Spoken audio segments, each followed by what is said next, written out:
Okay, what's going on, guys? It's Josh, and I got a real estate video today, and it's going to be kind of going off the other video I made about real estate crashing. And really, this last few months, there's a lot developing in the real estate market. There's a lot going on. So before I get into that, make sure you guys subscribe, check out that other video, turn on the post notifications. If you learned something, you got any input, comment below, drop a like on the video. And yeah, so what I'm going to talk about is what it would take for real estate prices to, or really what the real estate prices could tell us about this bubble, and really what it would take for another bubble to emerge. And I'm not going to focus as much on that as much as I am understanding the prices that we're at now in context, how it relates to where the market's at. And people are even estimating, a price drop, and prices are kind of in 19, and prices are kind of stalling out right now.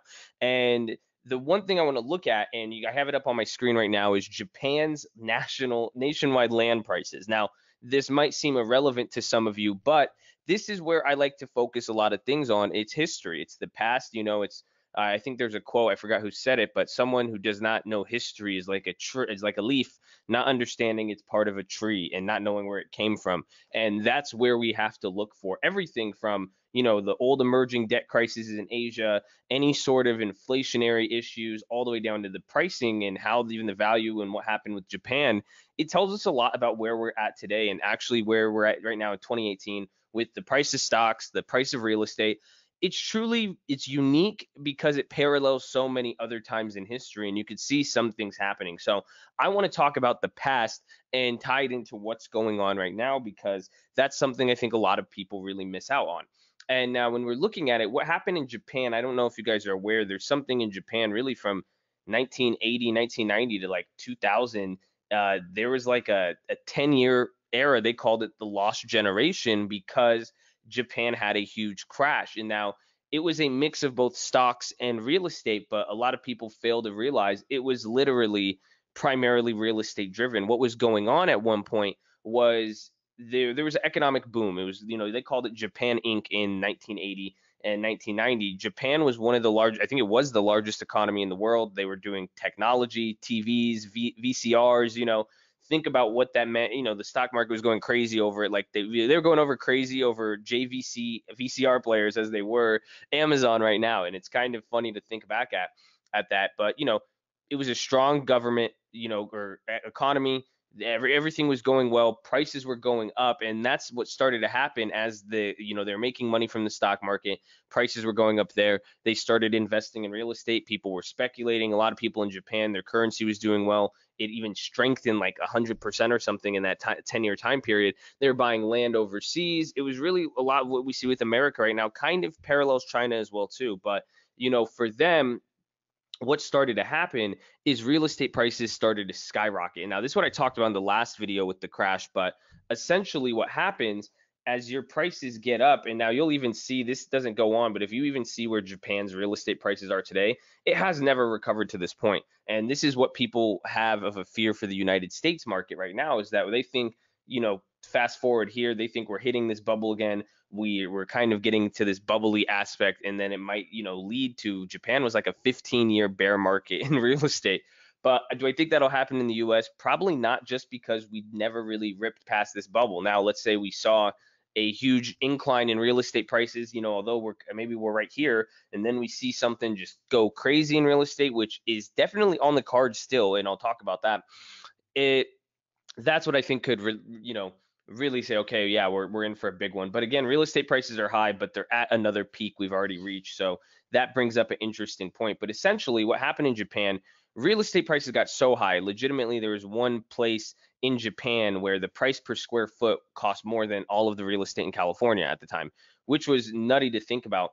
Prices were sky high. So what starts happening, and this is now the risk with real estate prices that we have today, is when prices get high, people buy these properties. Now, why is that bad? Because they either buy them on credit and mortgages and loans, or they even just put, excess earnings, cash, and they buy it out.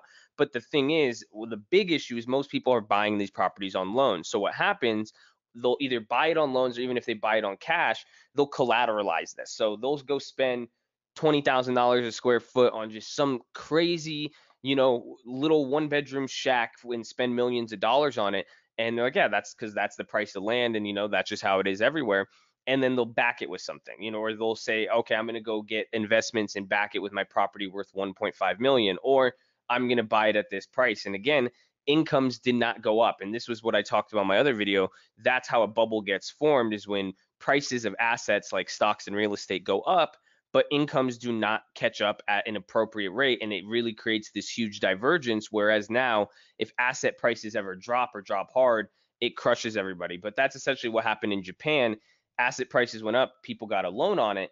But now, whenever, and why they kept buying it, Japan's a small place, little supply, a lot of economic demand, speculation, this bubble, everyone was just hopping in, driving the prices up.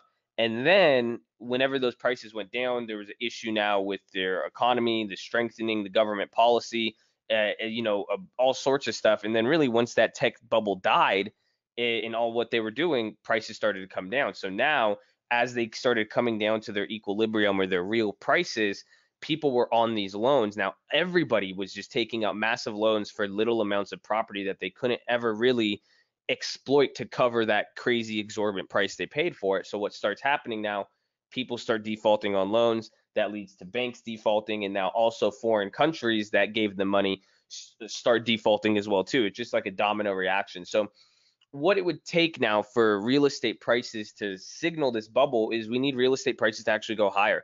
If prices came down from here, could the same thing happen? Yes, but this is what I talked about. And some people disagreed with me.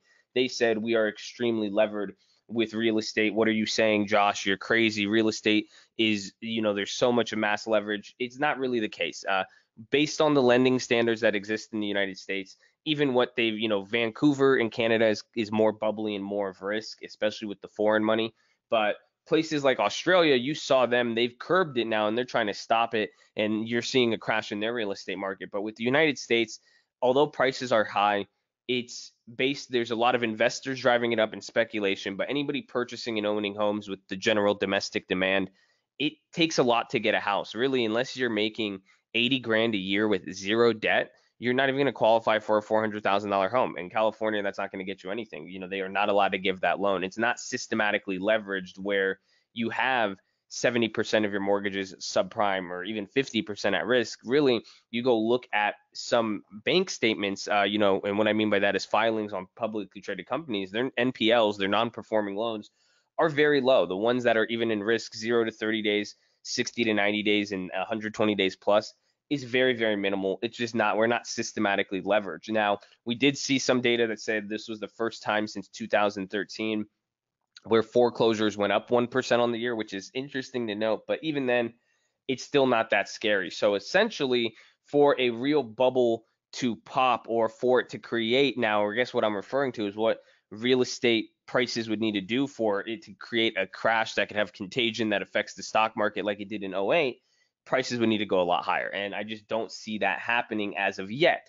Now, I do think it is possible. I think we're either right here, kind of coming down from this high. We kind of reached past the top where we're at, and we're coming down here, and we could see a downturn, and that's what a lot of people are afraid of in the market right now. A lot of people in the industry, like I said, we haven't seen a slowdown in our business for the real estate services, but what we have seen is more sellers off market. I've had a lot more people approach me trying to sell their house, and they're more eager. I've seen more counter offers when there wasn't that many counter offers going on, and people are willing to negotiate right now, which is interesting. So, but the same sort of climate existed in 2014, which is where I'm kind of hesitant on to say, okay, it's coming down. I either think we're there or prices are stalling out, time to cash out. We could be right here, and then we get another, I think too, even with the general stock market, I think we have short-term corrections, very, very near term for both the stock market, and real estate is kind of correcting itself now. But I think there's the potential for the next 2-3 years, market's going to just kind of rip faces off, go crazy. Then prices are really going to get extreme. And then I think we're going to be at this point.